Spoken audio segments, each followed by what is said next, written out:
Fala, meus queridos e minhas queridas, bem-vindos a mais uma aula do canal Instituto Ensino de Potência. Eu sou o professor Eduardo e hoje a gente vai ter uma aula de princípio fundamental da contagem, o famoso PFC. Então, basicamente, a nossa aula você sabe como funciona. A gente tem primeiro um pouco de teoria, entender o que é esse tópico, do que ele trata, a gente resolve alguns exemplos e no final a gente vai estar resolvendo 4 exercícios do Enem a respeito desse tema, para você poder treinar. Mas vale lembrar que no final do vídeo eu vou ter uma surpresinha para você, então por favor assista esse vídeo até o final, que no final você vai ter uma surpresa que com certeza você vai gostar muito, porque vai ajudar muito na sua nota de matemática do Enem. Então não perde, assiste esse vídeo até o final. Então vamos lá, o que é o PFC? O que é o princípio fundamental da contagem?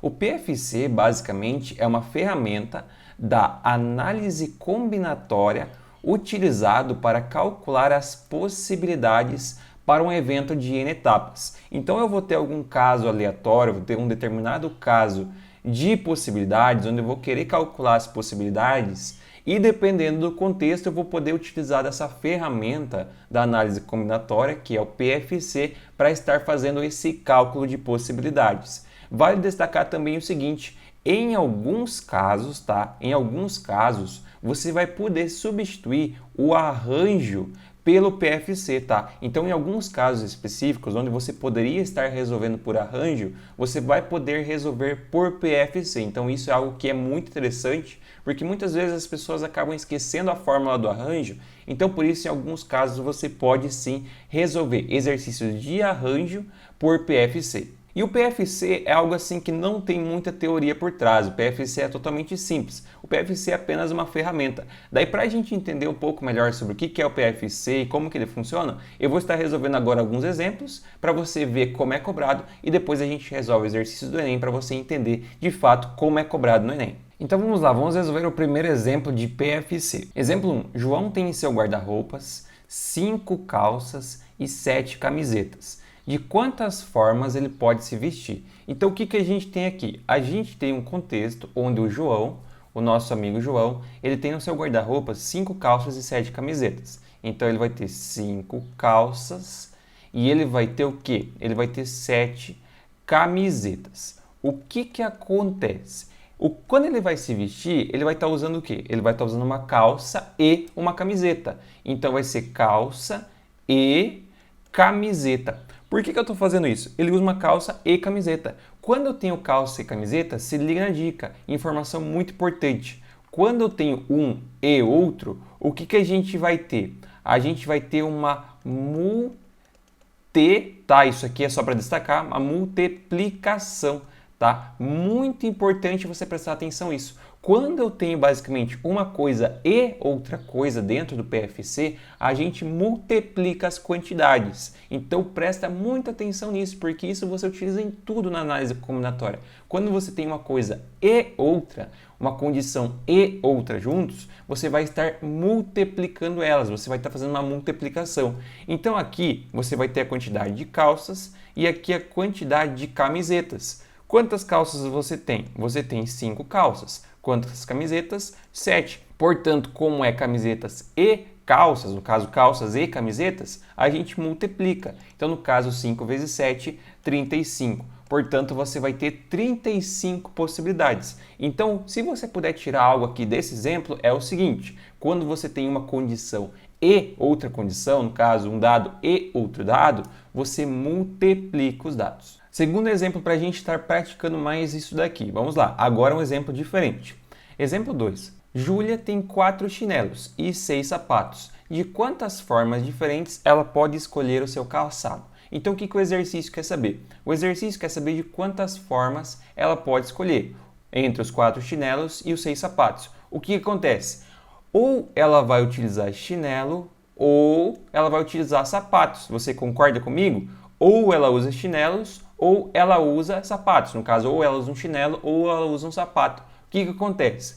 Quando a gente tem um ou outro, o que a gente vai fazer? A gente vai somar. Presta bem atenção no macete. Quando é um e outro, a gente multiplica. Quando é um ou outro, a gente soma. Portanto, aqui no cálculo de possibilidades da Júlia para ela utilizar o seu calçado, para ela escolher, o que eu vou ter? Eu vou ter novamente 2 tracinhos, porque é chinelos e sapatos. Aqui então eu vou ter os chinelos e aqui eu vou ter os sapatos. Eu tenho 4 possibilidades de chinelos e 6 possibilidades de sapatos. Como ela usa chinelo ou sapato, é um ou outro, logo a gente soma. 4 mais 6, então ela vai ter 10 possibilidades de escolher o seu calçado. Então é basicamente isso. Quando é um e outro, você multiplica. Quando é um ou outro, você soma. Isso é muito importante e você utiliza em tudo na análise combinatória. Vamos resolver agora o exemplo 3 para a gente praticar um pouquinho mais isso daqui, para depois ir para os exercícios do Enem. Exemplo 3. Um restaurante possui em seu cardápio 4 tipos de entradas, 5 tipos de pratos principais e 3 tipos de sobremesas. De quantas formas diferentes podem ser formados um jantar com esses pratos? Então, o que o exercício quer saber? O exercício quer saber quantas formas diferentes podem ser formados. Então, o que vai acontecer? O cliente que vai chegar lá, ele vai escolher um prato de entrada, ele vai escolher também um prato principal, então um prato principal, e ele vai escolher também um prato de sobremesa, certo? Então, o que acontece? Ele escolhe um prato de entrada e um prato principal e um prato de sobremesa. Então você já matou o exercício, eu tenho certeza. Você é esperto e você já sabe o que a gente vai ter aqui. Como é um prato e outro prato, a gente vai ter uma multiplicação. Então no caso eu vou ter 3 tracinhos, um para cada tipo, no caso entrada, principal e sobremesa. Ele tem 4 tipos de entrada, então 4, 5 de principal, então 5 e 3 de sobremesa, então 3. 4 vezes 5 vezes 3. Eu sei que 4 vezes 5 é 20, então eu vou ter 20 vezes 3. 20 vezes 3 é 60. Então ele vai ter 60 possibilidades diferentes de escolher os pratos para o jantar. Então, como você pode observar, é mais um exercício onde a gente aplica aqueles conceitos lá.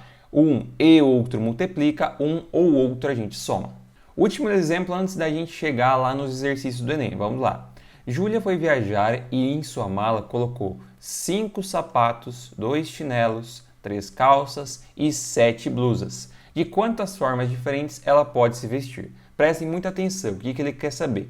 Ele quer saber de quantas formas diferentes ela pode se vestir. Então o que a gente vai ter? A gente vai ter o seguinte, a gente vai ter 1, 2, 3 tracinhos. Olha, Eduardo, mas aqui você tem sapatos, chinelos, calças e blusas. Se liga na dica, observe o seguinte. O último tracinho vai ser o tracinho das blusas. Aqui vai ter as opções de blusas que ela vai escolher. O tracinho do meio vai ser as calças, certo? Aqui nas calças você vai ter as opções de calças. E aqui no primeiro tracinho vão ser o quê? Vão ser os calçados. Mas daí você vai falar, Eduardo, mas você tem sapatos e chinelos. Justamente, nos calçados, o que a gente vai ter? A gente vai ter um ou outro, certo? Nos calçados, o que eu vou ter? Eu vou ter 2 tracinhos para os calçados e eu vou ter aqui 5 sapatos ou, portanto, soma com 2 chinelos. Portanto, nas opções do calçado, ela vai ter 7 possibilidades. Então, aqui, para calçados, ela tem 7 possibilidades, porque ou é 5 sapatos ou 2 chinelos. Daí, aqui nas calças, ela vai ter 3 opções e nas blusas, ela vai ter 7 opções. Portanto, o que você tem aqui? Você tem calçados e calças e blusas. Ela veste os 3, calçado e calça e blusa. Portanto, aqui multiplica. Então, se multiplica, eu sei que 7 vezes 7 é 49 vezes 3. 49 vezes 3 é 147. Então, aqui ela vai ter 147 possibilidades diferentes de se vestir. Então, como você pode observar, é mais um exercício onde a gente aplicou os conceitos do multiplica ou do soma. Por isso que você tem que entender bem, praticar bastante, porque isso você utiliza tanto aqui no princípio fundamental da contagem, quanto lá nos exercícios complexos de análise combinatória. Por isso, entendendo esse conceito básico, com certeza vai te ajudar muito. Então vamos lá, vamos resolver agora alguns exercícios do Enem para a gente praticar os conceitos de PFC. Um artesão de joias tem à sua disposição pedras brasileiras, de 3 cores, vermelhas, azuis e verdes. Ele pretende produzir joias constituídas por uma liga metálica, a partir de um molde no formato de um losango, não quadrado, com pedras nos seus vértices, de modo que 2 vértices consecutivos tenham sempre pedras de cores diferentes. A figura ilustra uma joia produzida por esse artesão, cujos vértices A, B, C e D correspondem às posições ocupadas pelas pedras. Com base nas informações fornecidas, quantas joias diferentes nesse formato o artesão poderá obter? Então, o que o exercício quer saber? O exercício quer saber quantas joias diferentes ele pode obter sabendo que ele tem 3 cores e 4 posições. E lembrando também que pedras de vértices consecutivos devem ter sempre cores diferentes. Então, o que acontece? Se liga na dica. Se eu colocar aqui na A vermelho, aqui na B e na D eu não posso colocar vermelho, eu tenho que colocar uma cor diferente. Então, é justamente isso que a gente vai trabalhar. Observe o seguinte, como eu tenho 4 pedras, no caso eu tenho 4 posições, o que eu vou ter? Eu vou ter 4 tracinhos. 1 tracinho, 2, 3, 4. Como é a quantidade de possibilidades dessa pedra, e dessa pedra, e dessa pedra, e dessa pedra, todos eles vão se multiplicar. Então as quantidades se multiplicam.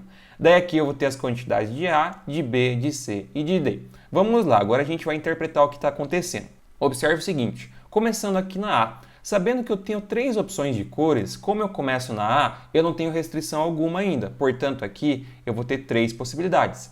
Já na B, quando eu chego aqui na B, se eu já escolhi na A, eu não posso escolher a mesma cor da A, eu tenho que escolher uma cor diferente, portanto eu não tenho mais 3, eu tenho apenas 2. Então aqui 2 possibilidades. Na C, eu não posso escolher a mesma cor de B.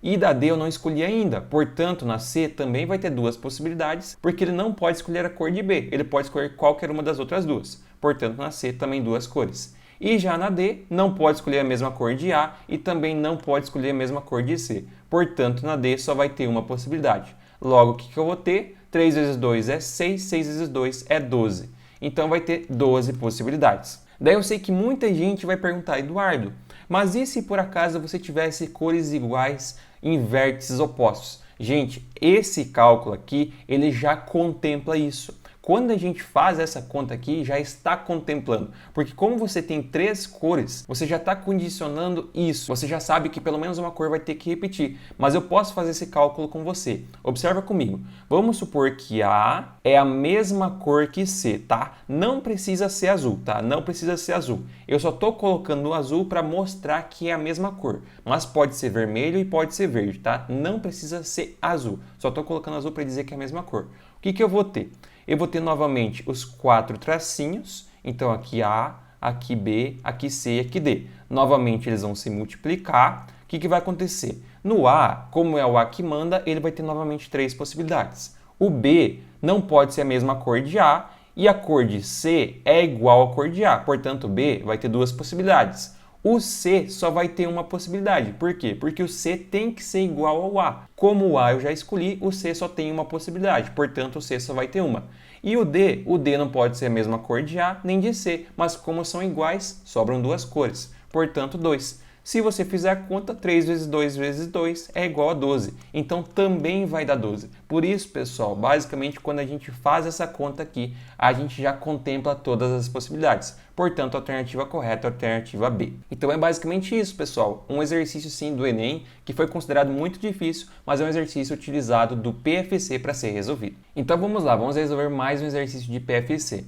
Uma empresa construirá sua página na internet e espera atrair um público de aproximadamente 1 milhão de clientes. Para acessar essa página, será necessária uma senha com formato a ser definido pela empresa. Existem 5 opções de formatos oferecidos pelo programador, descritas no quadro, em que L e D representam respectivamente letra maiúscula e dígito.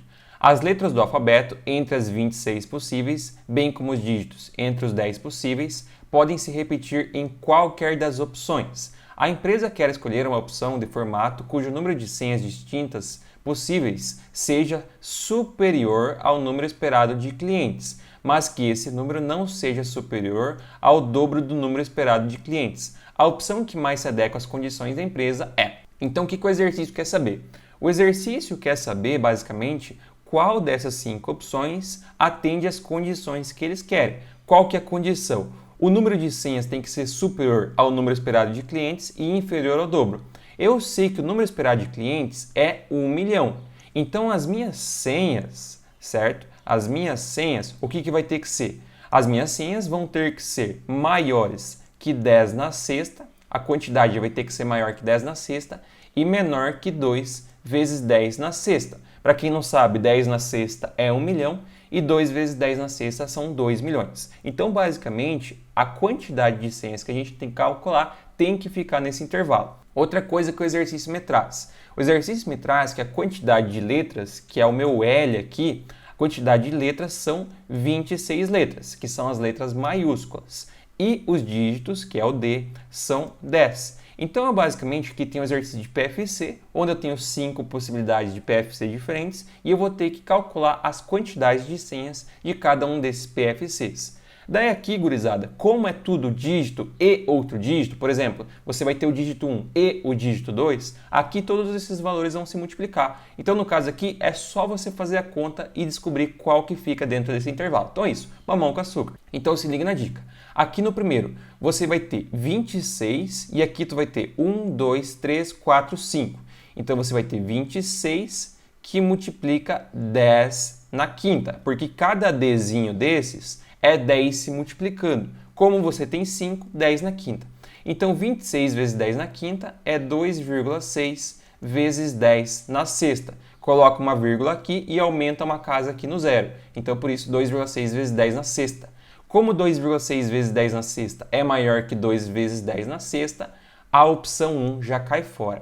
Então vamos para a opção 2. Na opção 2 você vai ter somente Ds, você não vai ter letras. Então tu tem 1, 2, 3, 4, 5, 6. Você tem 6, portanto você vai ter 10 na sexta de possibilidades. Como você quer maior que 10 na sexta, essa opção aqui também cai fora. Então vamos para a opção 3. Opção 3, você tem duas letras, então 26 ao quadrado, que multiplica 4Ds. 1, 2, 3, 4. Então 10 na quarta. O que você vai ter? 26 ao quadrado é 676, que multiplica 10 na quarta. Isso aqui vai ser igual a 6,76. Duas casas desloca a vírgula para a esquerda, então você vai aumentar duas casas aqui no expoente. Então 10 na sexta, vezes 10 na sexta.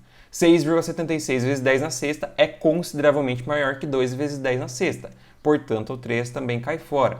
Vamos para o 4. O 4 você vai ter 1, 2, 3, 4, 5. Então, você tem aqui 10 na quinta. 10 na quinta, com certeza, é menor que 10 na sexta. Então, também cai fora. Portanto, só sobrou a 5. Logo, a 5 é a alternativa correta. Mas vamos fazer a conta só para mostrar para você. Você vai ter aqui 3 letras. Portanto, você vai ter 26 na terceira, que multiplica 10 ao quadrado, que é 100. 26 na terceira é 17.576 vezes 100, que no caso é 1.757.100. Então, basicamente, essa é a nossa quantidade. Portanto, ele está dentro do intervalo, logo é a quantidade correta. Então é isso, pessoal, um exercício de PFC, onde a gente teve que utilizar algumas outros conceitos, algumas coisas diferentes, mas é basicamente o mesmo princípio que a gente aprendeu lá no início. Então vamos lá, vamos resolver mais um exercício. O diretor de uma escola convidou 280 alunos do terceiro ano a participarem de uma brincadeira. Suponha que existem 5 objetos e 6 personagens, numa casa de 9 cômodos. Um dos personagens esconde um dos objetos em um dos cômodos da casa. O objetivo da brincadeira é adivinhar qual objeto foi escolhido por qual personagem e em qual cômodo da casa o objeto foi escolhido. Todos os alunos decidiram participar. A cada vez um aluno é sorteado e dá a sua resposta. As respostas devem ser sempre distintas das anteriores. E um mesmo aluno não pode ser sorteado mais de uma vez. Se a resposta do aluno estiver correta, ele é declarado vencedor e a brincadeira é encerrada. O diretor sabe que algum aluno acertará a resposta porque há. Então, o que o exercício quer saber? O exercício quer saber qual que é a condição, no caso, por que algum aluno vai acertar a resposta. Então, é isso que a gente vai ter que entender. O que eu sei? Eu sei que eu tenho 280 alunos, certo? Então, tem 280 alunos. E o que a gente tem de condição? A gente tem que 280 alunos, cada um deles vai ter que escolher um objeto, um personagem e um cômodo para conseguir tentar acertar basicamente as possibilidades e acertar os três. No caso, acertar qual objeto foi colocado por qual personagem e em qual cômodo. Então, para eu conseguir descobrir por que algum aluno vai acertar, eu vou ter que calcular quantas possibilidades diferentes a gente tem de combinar 5 objetos, 6 personagens e 9 cômodos. Então, basicamente, tem um exercício de PFC. É a mesma coisa que a gente tinha lá com as roupas, com os calçados e tudo mais. É exatamente a mesma coisa. E, basicamente, o que eu vou ter, então? Eu vou ter 3 tracinhos, um para cada cara, Quando eu tenho esses 3 tracinhos, o que eu vou ter? Eu vou ter um tracinho para os objetos, vou ter um para os personagens e um para os cômodos. Eu tenho, então, 5 objetos, 6 personagens e 9 cômodos. Como é um objeto e um personagem e um cômodo, a gente multiplica. Então, o que eu vou ter? Eu vou ter 5 vezes 6, que é 30, 30 vezes 9. Eu sei que 3 vezes 9 é 27, com o 0, 270. Então, o que acontece? A gente tem 270 possibilidades diferentes de combinações e a gente tem 280 alunos. Então, como cada aluno tem que escolher uma possibilidade diferente, a gente tem 10 alunos a mais do que possibilidades. Logo, a alternativa correta é a alternativa A. Então, mais um exercício aí de PFC, um exercício que traz um contexto, traz bastante confusão na mente, mas é um exercício totalmente simples de PFC. Então, vamos lá, vamos resolver o nosso último exercício dessa aula. Eduardo, meu xará, deseja criar um e-mail utilizando um anagrama, exclusivamente com as 7 letras que compõem o seu nome, antes do símbolo arroba. O e-mail terá a forma @site.com.br e será de tal modo que as 3 letras Edu apareçam sempre juntas, e exatamente nessa ordem. Ele sabe que o e-mail eduardo@site.com.br já foi criado por outro usuário e que qualquer outro agrupamento das letras do seu nome forma um e-mail que ainda não foi cadastrado. De quantas maneiras Eduardo pode criar um e-mail desejado? Então, o que o exercício quer saber? O exercício quer saber quantos e-mails diferentes o Eduardo pode criar, sabendo que essa opção aqui ele não pode mais utilizar e de que as 3 letras Edu devem estar juntas. Então, o que a gente tem? Quando a gente tem essa condição de que 3 letras devem estar juntas, o que a gente faz? A gente considera elas como sendo um elemento só. Então, a gente vai considerar o Edu como sendo um elemento só. Daí, as demais letras, cada letra vai ser um elemento. Então, eu vou ter o A, o R, o D e o O. Eu tenho, então, quantos elementos? Eu tenho 1, 2, 3, 4, 5. Eu tenho 5 elementos. Como eu tenho 5 elementos, o que eu vou ter? Eu vou ter 5 tracinhos. Então, 1, 2, 3, 4, 5. Como eu tenho 5 tracinhos e eu tenho 5 possibilidades, e eu não posso, obviamente, repeti-las. Por exemplo, depois que eu usei o A, eu não posso mais utilizar o A. Depois que eu usei o R, não posso mais utilizar o R. Então, o que eu vou ter? Eu vou ter aqui, para o primeiro tracinho, 5 possibilidades. Para o segundo, como eu já usei um aqui, aqui desconta, então aqui vai ter 4. Portanto, aqui vai ter 3, aqui 2 e aqui vai ter 1.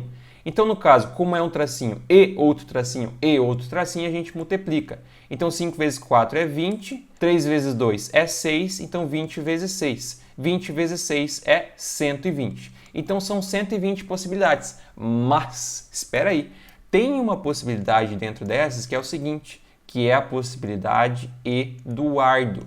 E essa possibilidade ele não pode utilizar. Então, eu vou pegar as minhas 120, vou descontar essa que ele não pode utilizar e eu vou ter o quê? Vou ter 119 possibilidades. Se são 119, o caso, a alternativa D é a alternativa correta. Então seria basicamente isso, pessoal. Esse é o PFC que é cobrado no Enem. Lógico que a análise combinatória tem as suas variações, tem sempre os seus problemas, então você tem que analisar e você tem que utilizar essa ferramenta do PFC para conseguir resolver os exercícios. E mais uma vez, em alguns exercícios de arranjo, você vai poder substituir o arranjo pelo PFC para conseguir resolver. Por isso que o PFC é uma excelente ferramenta. E como eu prometi para vocês, se você veio esse vídeo até o final, com certeza agora você vai ter uma excelente surpresa. Eu lancei um e-book com as principais dicas e com as principais coisas que você precisa saber para a prova de matemática. Lá eu ensino como economizar contas, como saber quando você não precisa fazer uma conta, como resolver o exercício de uma forma mais rápida e assim sobrar mais tempo para fazer a prova de matemática